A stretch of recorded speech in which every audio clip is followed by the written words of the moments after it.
Imagine 120 people locked in a room, waiting for something they don't know when will happen.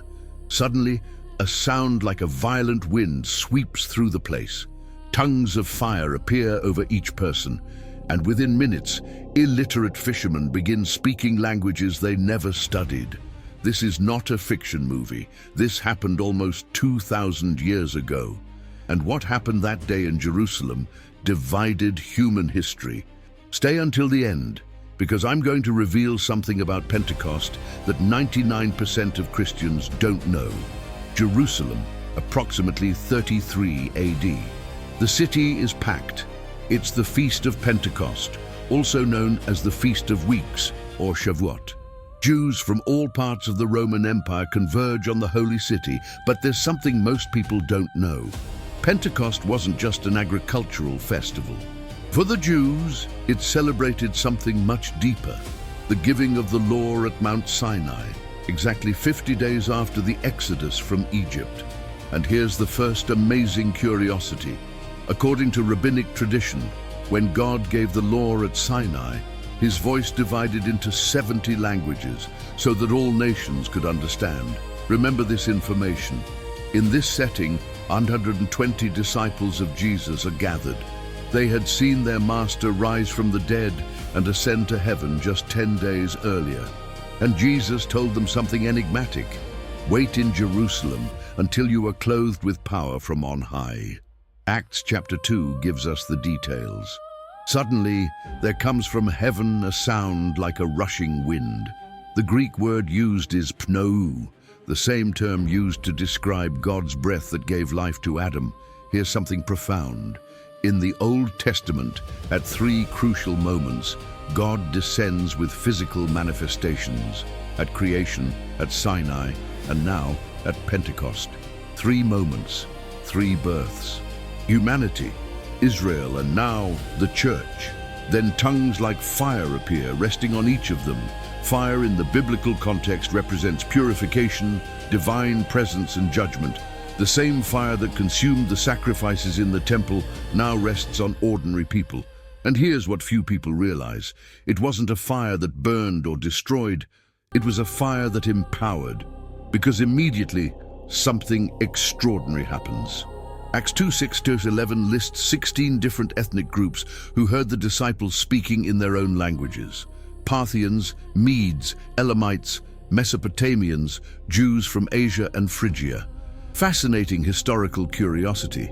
Linguists calculate that there were approximately 15 to 20 different languages being spoken simultaneously at that moment. Peter, a fisherman from Galilee with no formal education, probably speaking in Parthian or Arabic, but there's something even deeper happening here.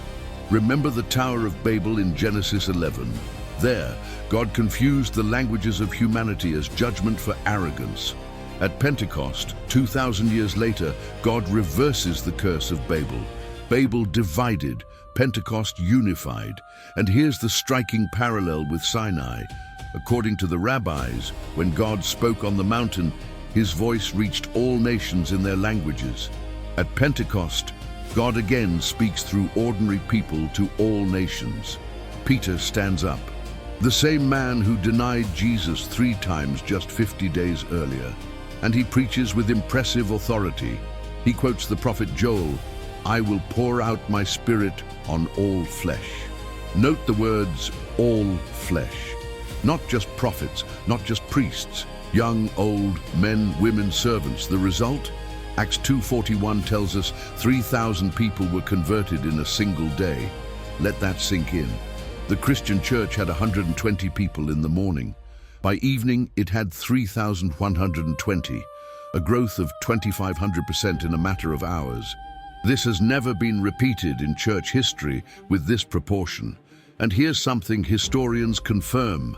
This crowd wasn't normally available in Jerusalem, only because it was Pentecost, when Jews from all over the known world gathered. God orchestrated the perfect moment in history, but what exactly did the Holy Spirit come to do? The Bible gives us clear clues. First, empowerment to witness.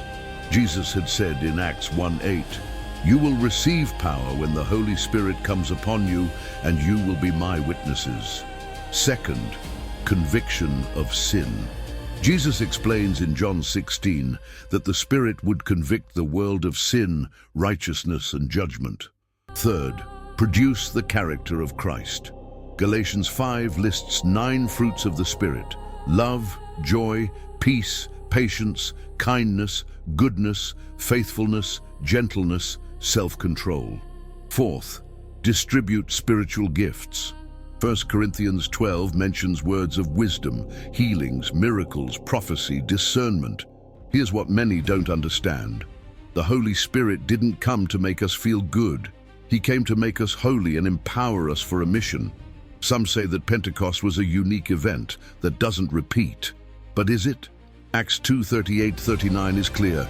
You will receive the gift of the Holy Spirit, for the promise is for you, for your children, and for all who are far off. Church history confirms this. In the 4th century, Augustine documented Pentecostal experiences.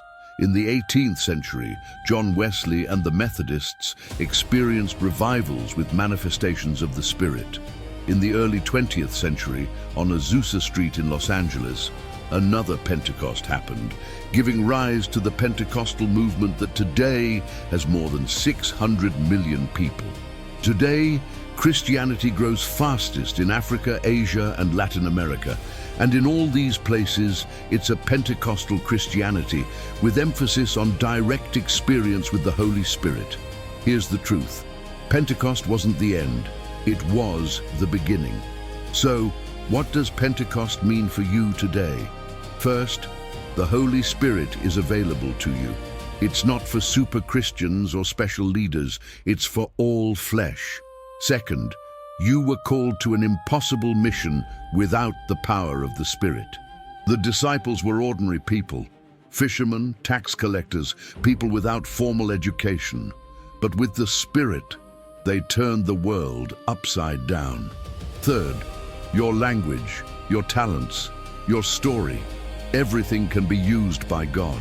At Pentecost, God didn't erase cultural differences. He used them for His glory. The question isn't whether God can use you. The question is, are you willing to wait like those 120 until you are clothed with power from on high? Because when the Holy Spirit descends, lives change, stories transform, and the impossible becomes reality. If this script touched your heart, leave your like. If you want to experience the power of Pentecost in your life, write in the comments, "I want the Holy Spirit," and subscribe to the channel because we still have many incredible stories of the Christian faith to share. May the Holy Spirit descend upon you today. Until the next video.